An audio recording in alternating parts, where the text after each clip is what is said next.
Hello दोस्तों, आप सभी का स्वागत है मेरे नए वीडियो में। जो सीटेट पेपर 2 हिस्ट्री के अकॉर्डिंग टू सिलेबस है, इसमें 30 प्रश्न विथ एक्सप्लेनेशन मैं आपके लिए लाई हूँ।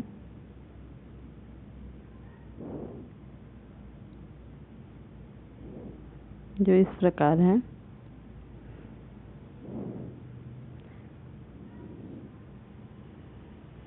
प्रश्न नंबर 1 है, इतिहासकारों ने भारतीय उपमहाद्वीप के लिए कौन सा शब्द प्रयोग किया? ऑप्शन आपके दिए हुए हैं। ऑप्शन आपके हैं द्वीप, महाद्वीप, उपमहाद्वीप, प्रायद्वीप। उत्तर है उपमहाद्वीप।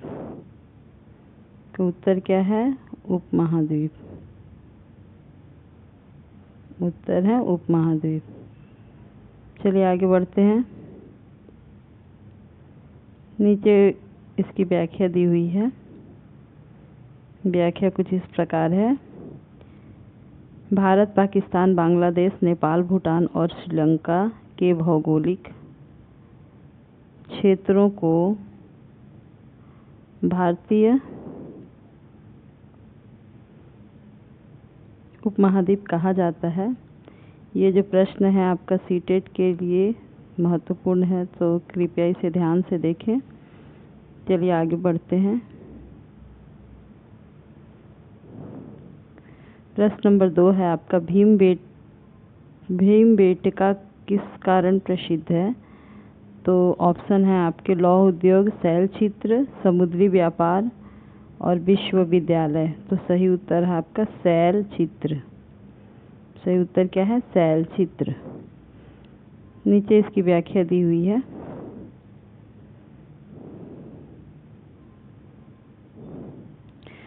भीमबेटका की गुफाओं में प्रागैतिहासिक मानव द्वारा बनाए गए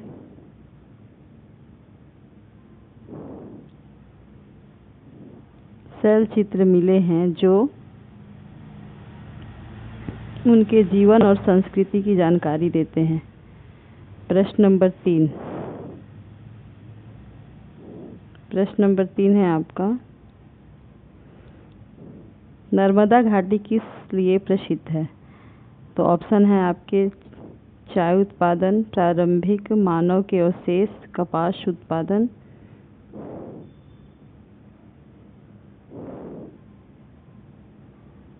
और है आपका लौह उद्योग।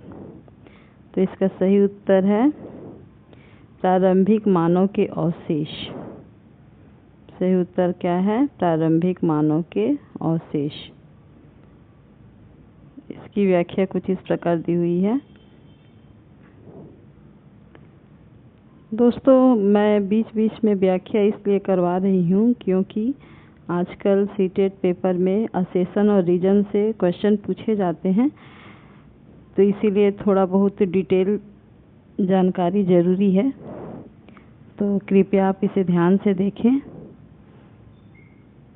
और याद करें, ताकि अगर सीटेट के एग्ज़ाम में आपके असेशन और रीजन में इस टाइप के प्रश्न आते हैं, तो व्याख्या से अगर आपको व्याख्या याद रहेगा तो आप उसे आसानी से बना सकते हैं।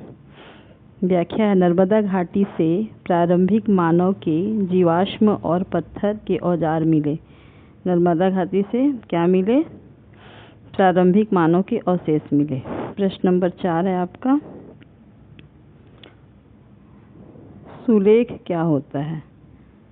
जैसे नाम से ही आपको पता चल रहा है, सुलेख मतलब जो अच्छा लेख होता है। ठीक है,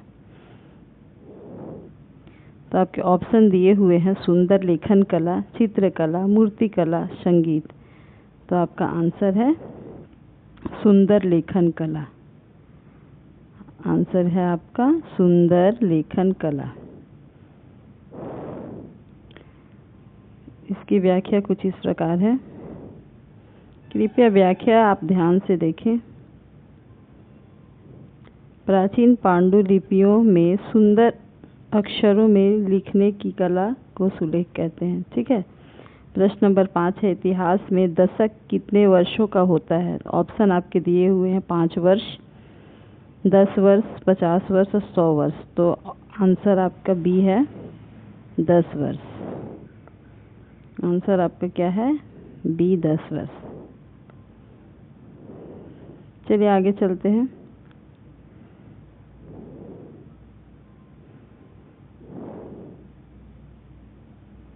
व्याख्या देख लेते हैं। 10 वर्षों की अवधि को दशक कहते हैं। आप सभी को पता होना चाहिए कि सीटेट में समय रेखा से जुड़े हुए प्रश्न बहुत सारे पूछे जाते हैं, तो कृपया जो समय से रिलेटेड क्वेश्चन है उसको थोड़ा ध्यान से देखें। प्रश्न नंबर 6 है, शताब्दी का क्या अर्थ है? इतिहास में शताब्दी का क्या अर्थ है? तो आपका है ऑप्शन 10 वर्ष, 50 वर्ष, 100 वर्ष और 1000 वर्ष। तो ऑप्शन से आपको समझ में आ रहा होगा कि इसका आंसर क्या होना चाहिए। शताब्दी का अर्थ होता है 100 वर्ष। शताब्दी का अर्थ होता है 100 वर्ष। चलिए इसकी व्याख्या देख लेते हैं। व्याख्या कुछ इस प्रकार है, 100 वर्षों की अवधि को शताब्दी कहते हैं। प्रश्न नंबर 7, पुरातत्वविद खुदाई से प्राप्त वस्तुओं का अध्ययन कहाँ करते हैं? तो आपके ऑप्शन दिए हुए हैं प्रयोगशाला एवं संग्रहालय, रेलवे स्टेशन, बाजार, विद्यालय। तो आंसर से ही आपको पता चल रहा है कि अगर किसी भी प्रकार का हम टेस्ट करते हैं तो उसके लिए प्रयोगशाला में टेस्टिंग के लिए भेजा जाता है। तो आंसर नंबर आपका ए है सही उत्तर। सही उत्तर क्या है? Option number A. चलिए आगे चलते हैं।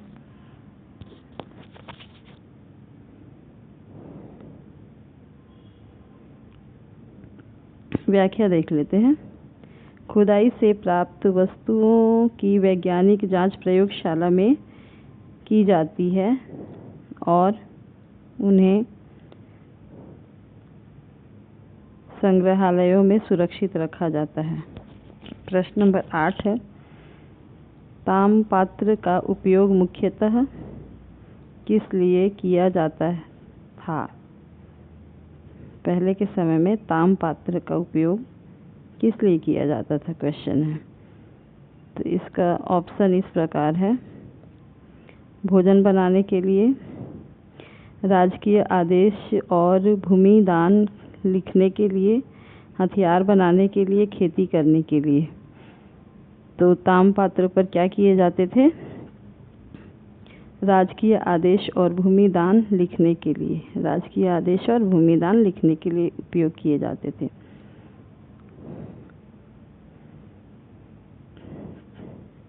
इसकी व्याख्या कुछ इस प्रकार है, प्राचीन काल में राजा तामपात्रों पर दान और प्रशासनिक आदेश अंकित करवाते थे। चलिए आगे चलते हैं। इतिहास में कालक्रम का क्या अर्थ है? चित्र बनाना, घटनाओं को समय के क्रम में व्यवस्थित करना, कविता लिखना और मानचित्र बनाना। तो आंसर आपका बी है यहाँ पे, घटनाओं को समय के क्रम में व्यवस्थित करना। कालक्रम का क्या मतलब होता है? घटनाओं को समय के क्रम में व्यवस्थित करना। चलिए आगे चलते हैं और इसकी व्याख्या देख लेते हैं। कृपया व्याख्या को ध्यान से देखें क्योंकि ये असेशन और रीजन के लिए बहुत इम्पोर्टेंट है।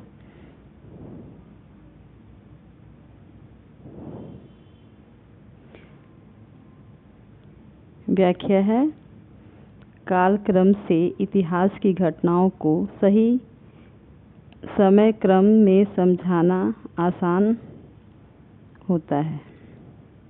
ठीक है, चलिए आगे चलते हैं। प्रश्न नंबर 10, इतिहास का अध्ययन विद्यार्थी में किस कौशल का विकास करता है? ऑप्शन आपके दिए हुए हैं 4। पहला है केवल रटना, दूसरा आलोचनात्मक चिंतन, तीसरा केवल चित्रकारी, केवल खेल। तो सही उत्तर क्या है? आलोचनात्मक चिंतन। तो इसकी व्याख्या हम देख लेते हैं कि आलोचनात्मक चिंतन क्यों है। इतिहास के अध्ययन से विद्यार्थी साक्ष्यों का विश्लेषण करना, तर्क करना और घटनाओं के कारण परिणाम को समझना सीखते हैं। ठीक है, चलिए आगे चलते हैं। पूरा स्थल किसे कहते हैं? क्वेश्चन क्या है आपका 11 नंबर, पूरा स्थल किसे कहते हैं? जहाँ प्राचीन अवशेष मिलते हैं। ऑप्शन आपके हैं जहाँ मेले लगते हैं, जहाँ खेती होती है और जहाँ विद्यालय होता है। तो नाम से ही पता चल रहा है जहाँ प्राचीन अवशेष मिलते हैं। पूरा का मतलब होता है पुराना, तो जहाँ पे प्राचीन अवशेष मिलते हैं मतलब पुराने समय के कुछ अवशेष जो जमीन के अंदर दबे होते हैं, उसको कहते हैं। इसकी व्याख्या देख लेते हैं। व्याख्या कुछ इस प्रकार है। पूरा स्थल वे स्थान है जहाँ अतीत के प्रमाण प्राप्त होते हैं। ठीक है, चलिए आगे चलते हैं। प्रश्न नंबर 12, प्रारंभिक मानव पत्थर के औजार मुख्यतः किस कार्य के लिए बनाते थे? तो आपका ऑप्शन दिया हुआ है।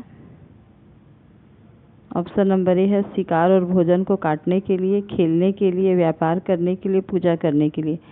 तो औजार से हम लोग कुछ काटते हैं या किसी को मारते हैं, तो ऑप्शन से ही पता चल रहा है कि शिकार और भोजन को काटने के लिए। तो प्रारंभिक मानव पत्थर के औजार मुख्यतः क्यों उपयोग करते थे? शिकार और भोजन को काटने के लिए। आपका आंसर है शिकार और भोजन को काटने के लिए। चलिए इसकी व्याख्या देख लेते हैं। व्याख्या कुछ इस प्रकार है। औजारों का उपयोग शिकार, खाल उतारने और भोजन तैयार करने में होता था। औजार का उपयोग क्यों होता था? शिकार करने के लिए या जानवरों की खाल उतारने के लिए या भोजन को तैयार करने के लिए। अब प्रश्न नंबर 13 देखते हैं। मैं उम्मीद करती हूँ कि आप लोग सभी को समझ में आ रहा होगा।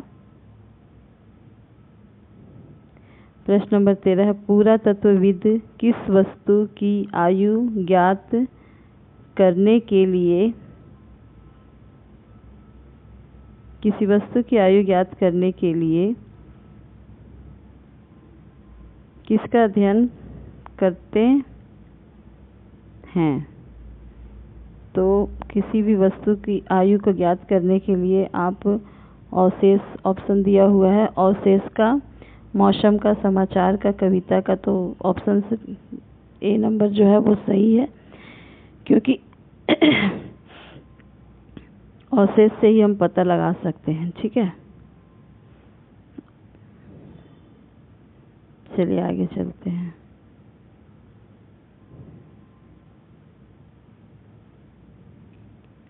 कुछ व्याख्या इस प्रकार है। अवशेष के अध्ययन से उनका समय और उपयोग समझा जाता है।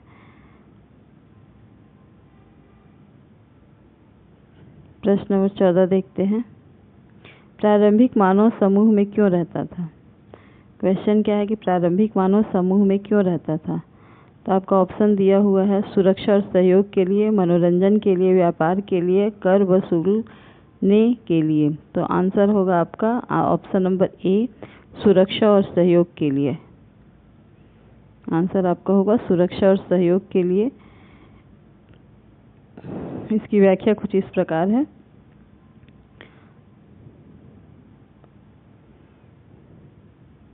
समूह में रहने से शिकार और सुरक्षा दोनों में आसानी होते थे। समूह में क्यों रहते थे? कि वो समूह में रहते थे तो उससे मतलब उनको शिकार करने में भी आसानी होता था और उनकी सुरक्षा भी हो जाती थी। प्रश्न नंबर 15, पशुपालन से लोगों को सबसे बड़ा लाभ क्या मिला?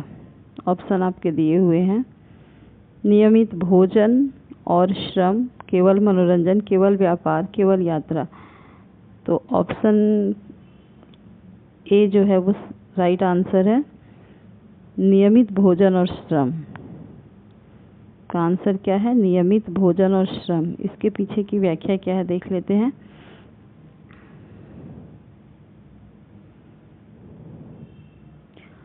तो व्याख्या है कि पशु से दूध, मांस और खेती में सहायता मिलती थी। जो पशु पालते थे उससे पशुओं से खेती कर लेते थे, पशु से दूध मिल जाता था, उनका मांस भी खा लेते थे।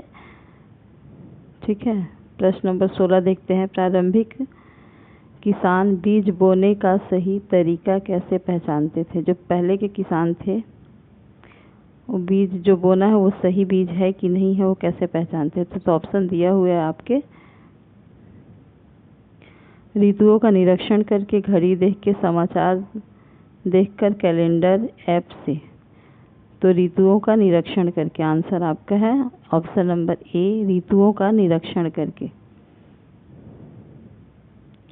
चलिए आगे बढ़ते हैं, व्याख्या देख लेते हैं। तो व्याख्या कुछ इस प्रकार है, वे प्रकृति और मौसम के अनुभव पर निर्भर थे। ठीक है। जो पहले के मनुष्य थे वो प्राकृतिक और मौसम के अनुभव पर ही निर्भर रहते थे। प्रश्न नंबर 17 देखते हैं, खेती शुरू होने के बाद किसका विकास हुआ? ऑप्शन है गांव का, हवाई अड्डों का, कारखानों का, रेल मार्गों का। तो ऑप्शन आपको देखते ही समझ में आ जा रहा होगा कि क्वेश्चन से रिलेटेड कौन सा आंसर है। तो ऑप्शन है आपका ए नंबर आंसर, गांव का। खेती शुरू होने के बाद किसका विकास हुआ? तो गांव का विकास हुआ। चलिए व्याख्या देख लेते हैं। व्याख्या कुछ इस प्रकार है, स्थायी जीवन के कारण गांव बसने लगे। जब वो खेती करने लगे तो उनका जीवन स्थायी हो गया, उनको मतलब खाना खोजने के लिए एक जगह से दूसरे जगह जाने की आवश्यकता नहीं पड़ती थी, तो वो एक ही जगह रहने लगे और गांव धीरे धीरे बसने लगे। प्रश्न नंबर 18 देखते हैं, प्रारंभिक मानव भोजन इकट्ठा करने के लिए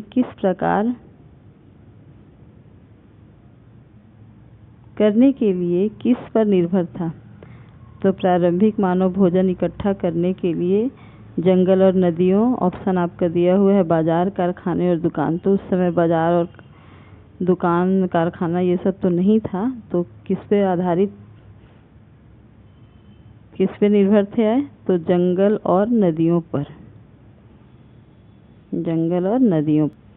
व्याख्या देख लेते हैं कि वो जंगल और नदियों पे क्यों आश्रित थे।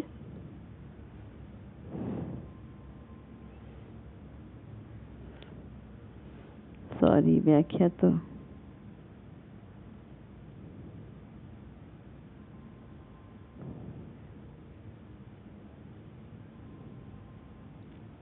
प्रश्न नंबर 19 देखते हैं, इतिहास पढ़ने का मुख्य उद्देश्य क्या है? तो ऑप्शन आपके हैं, ऐतिहासिक सोच विकसित करना, केवल तिथियां याद करना, केवल परीक्षा पास करना, केवल नक्शा बनाना। तो आंसर आपका क्या होगा? ऐतिहासिक सोच विकसित करना। इतिहास पढ़ने का मुख्य उद्देश्य क्या है? ऐतिहासिक सोच विकसित करना। ठीक है।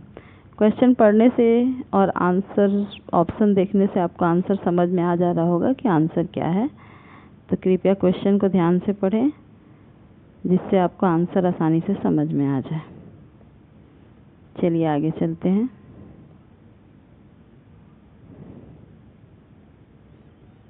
इसका व्याख्या कुछ इस प्रकार है, सीटेट में इतिहास शिक्षण का उद्देश्य समझ और विश्लेषण विकसित करना है।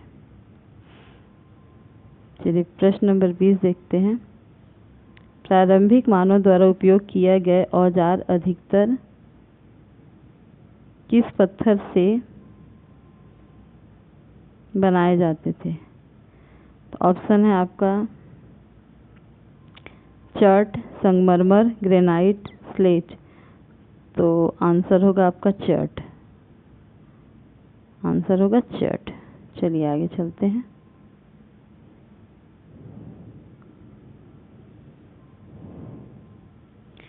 इसकी व्याख्या कुछ इस प्रकार है।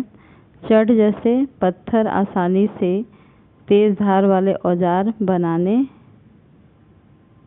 के लिए उपयुक्त थे। मतलब ये जो पत्थर होता था तो उसमें आसानी से धार बनाने में, उसको घिस के आसानी से धार बन जाता था, इसीलिए वो लोग जो प्रारंभिक मानव थे इस पत्थर का उपयोग करते थे औजार बनाने के लिए। प्रश्न नंबर आपका 21 है, प्रारंभिक कृषि के लिए सबसे आवश्यक तत्व क्या था? तो ऑप्शन आपका है जल, सोना, कोयला, नमक। तो खेती से या कृषि से बोल सकते हैं कि जल का, सोना का, नमक का, कोयला ऑप्शन दिया हुआ है तो उसमें जल का जो है उपयोग होता है खेती में। सोना और कोयला और नमक का कोई आवश्यकता नहीं है, तो आंसर क्या होगा? जल। चलिए आगे चलते हैं।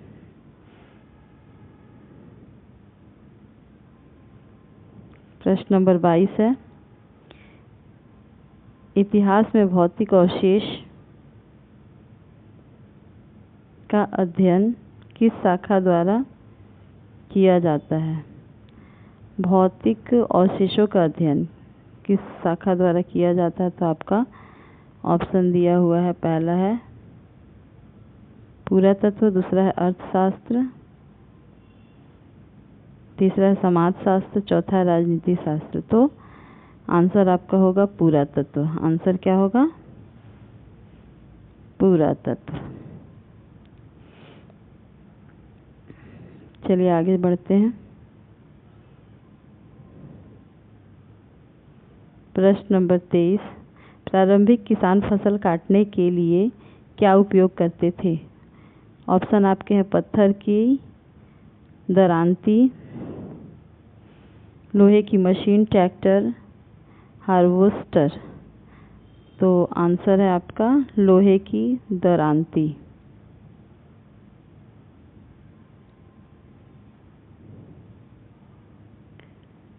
चलिए आगे चलते हैं। प्रश्न नंबर 24, इतिहास में स्रोत क्यों महत्वपूर्ण है? ऑप्शन है आपके वे प्रमाण देते हैं, वे कल्पना बढ़ाते हैं, वे मनोरंजन करते हैं, वे भविष्य बताते हैं। तो आंसर आपका ऑप्शन नंबर ए है, वे प्रमाण देते हैं। स्रोत क्यों इम्पोर्टेंट है? क्योंकि वो कोई चीज़ का प्रमाण देते हैं। चलिए आगे चलते हैं। प्रश्न नंबर 25, भोजन उत्पादन ने मानव जीवन में क्या परिवर्तन किए? तो ऑप्शन आपका दिया है स्थायी निवास, अधिक घुमंतु जीवन, शिकार में वृद्धि, कोई परिवर्तन नहीं। ऐसा नहीं है, कोई परिवर्तन नहीं हुआ, परिवर्तन तो हुए।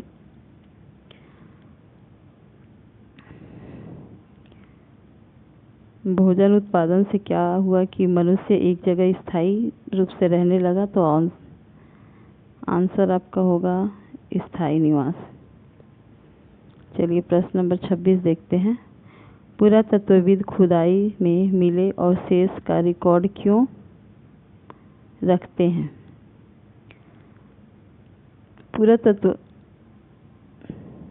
विज्ञान जो होता है उसमें जो खुदाई में अवशेष मिलते हैं उसका रिकॉर्ड रखते हैं। तो क्यों रखते हैं? तो आंसर ऑप्शन है आपके इस प्रकार कुछ, सही ऐतिहासिक निष्कर्ष निकालने के लिए, सजावट के लिए, बेचने के लिए, पुरस्कार पाने के लिए। तो मैंने क्वेश्चन इतने इजी रखे हैं कि आप प्रश्न पढ़ के अगर ऑप्शन पढ़ेंगे तो आपको आंसर तुरंत समझ में आ जाएगा। तो आंसर नंबर 1 है आपका सही ऐतिहासिक निष्कर्ष निकालने के लिए। चलिए आगे बढ़ते हैं।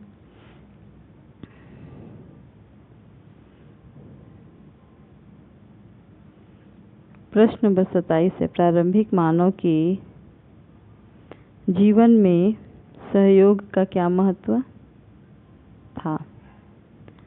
सहयोग।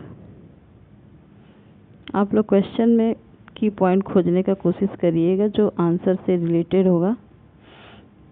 ऑप्शन है आपके शिकार और सुरक्षा आसान हुई, केवल खेल के लिए, केवल यात्रा के लिए, कोई महत्व नहीं।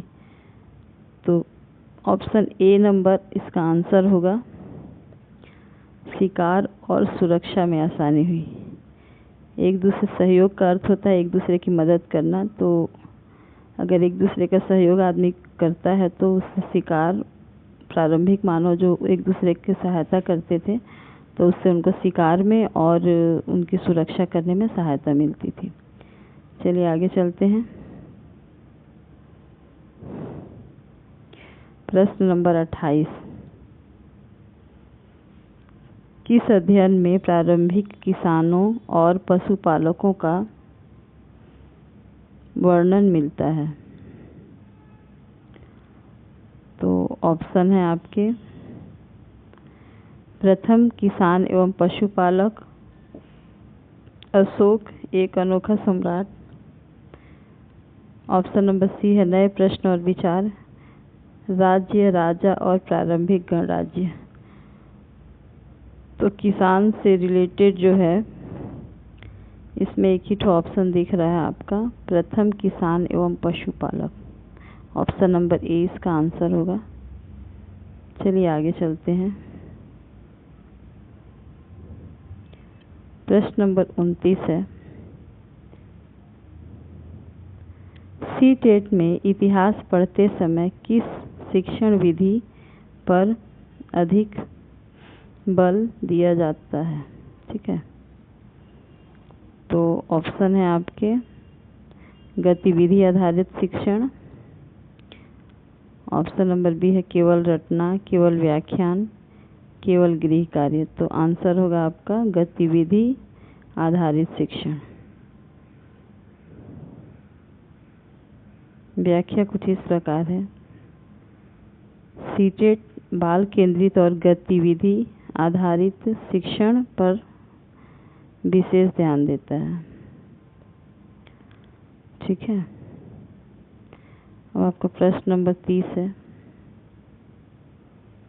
NCERT इतिहास के अनुसार इतिहास का अध्ययन करने का मुख्य उद्देश्य क्या है? तो ऑप्शन आपके दिए हुए हैं।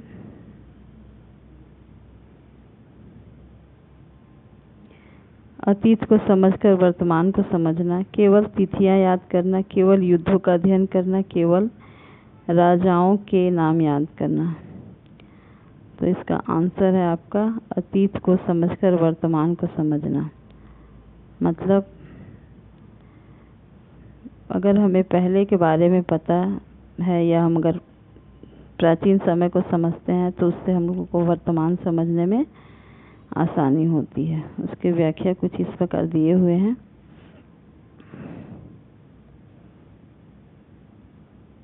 इतिहास हमें समाज में हुए परिवर्तन और उनके प्रभावों को समझाने में सहायता करता है। तो ये रहे आपके हिस्ट्री के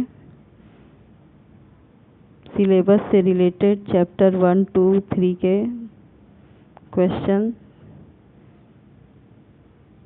कृपया एग्ज़ाम में जाने से पहले इसको याद करके जाइएगा ताकि आप एग्ज़ाम में आने पर आराम से बना सकें, आपको कोई दिक्कत का सामना न करना पड़े।